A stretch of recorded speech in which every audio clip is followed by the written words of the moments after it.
You are a rake. Through and through. I'm all perspired through and through. It is our fault the Covenant's powers are waxing and waning. Hey, look up at the moon. Would you say that's waxing or waning? Correct. And as the hour is waning, When it wanes, you might not even know it's there, but when it waxes, the mushroom waxes and wanes. It appears and disappears in cycles. You know that it is a poisonous fungus that waxes and wanes. Just let the energy flow, let it wax and wane, and think of the earth. The organization has waxed and waned over the years. I had a therapist once who said that these states will wax and wane. The light of the even star does not wax and wane. It is And into money troubles. Granted, I didn't realize until later what waxing and waning implied. Look, I mean, it's all kind of little dribs and... It's away from the hustle and bustle. We don't like the hustle bustle. Or the hustle and bustle of Indianapolis. In the hustle and bustle of modern times. Hustle and bustle of the downtown core. What's that a mess? All that hustle and bustle? Get away from the hustle and bustle. Me. You know me, Marge. I crave the hustle and bustle. I must strike in the hustle and the bustle beforehand. The hustle and bustle of the city. We like to get away from the hustle and bustle. I've never seen this.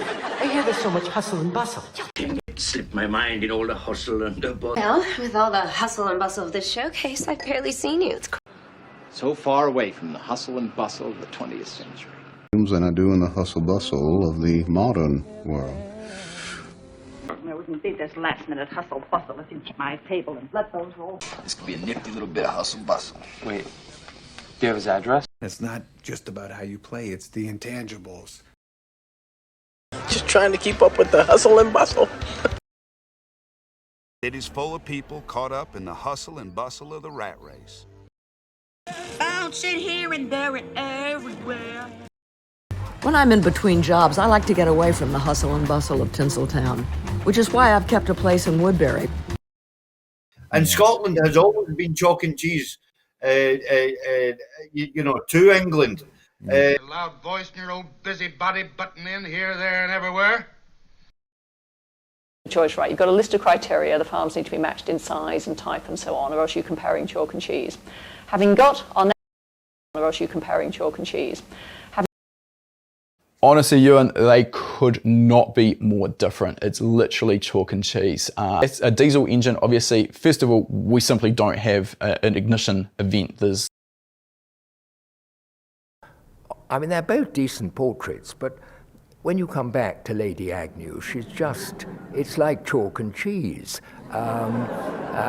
Because Lady Agnew is so all there, so actual, so immediate,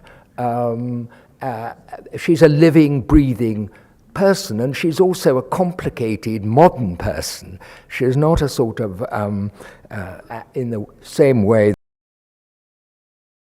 I don't know about speed yet, but the two bikes feel like chalk and cheese.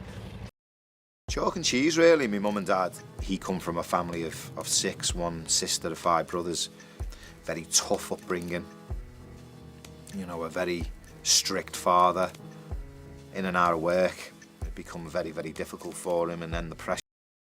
Well, that's how me and Joe work really well, because we're quite chalk and cheese like that, like very. But Joe's like, there we go, it's all written down, and I'm a bit like, oh yeah, I'll remember that. Okay then. Go on. Next question comes from Ewan, who's asked, is tuning a petrol engine and a diesel engine roughly the same, or are they fairly worlds apart? Honestly, Ewan, they could not be more different. It's literally chalk and cheese. With a diesel engine, obviously, first of all, we simply don't have an ignition event. There's no spark plug, I should say. There is actually an ignition event, but we're not initiating that with a spark. It's a compression ignition engine. What we press. So we've got one from Suji. Adam, what role does authenticity play in ethnic cuisine?